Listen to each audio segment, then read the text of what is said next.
વિધાનસભાના અધ્યક્ષ શંકરભાઈ ચૌધરીના અધ્યક્ષસ્થાને સુજલામ સુફલામ તથા કેચ ધ રેઇન અભિયાન અંતર્ગત આજરોજ કલેક્ટર કચેરી પાલનપુર ખાતે બેઠક યોજાઈ હતી, જેમાં જિલ્લાના ઉચ્ચ અધિકારીઓ તેમજ પદાધિકારીઓ ઉપસ્થિત રહ્યા હતા. આગામી ચોમાસા પહેલા જિલ્લામાં વરસાદી પાણીનો સંગ્રહ કઈ રીતે કરી શકાય તે માટે આ બેઠકમાં વિધાનસભાના અધ્યક્ષ શંકરભાઈ ચૌધરીના ઉપસ્થિતિમાં વિસ્તૃત ચર્ચા કરવામાં આવી હતી.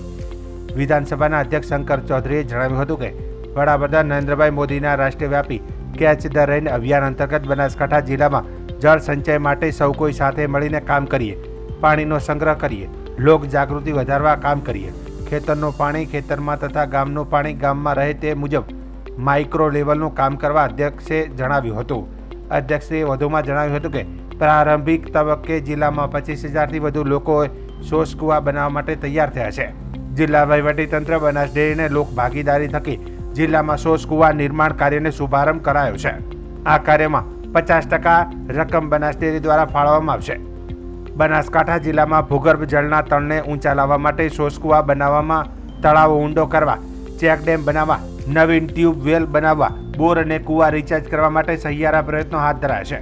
દરેક તાલુકામાં ખેડૂતોની બેઠક થાય અને જાગૃતિ ફેલાય તે જરૂરી છે. જનપ્રતિનિધિઓ, અધિકારીઓ આ અભિયાનને વેગવંતુ બનાવશે તે જરૂરી છે.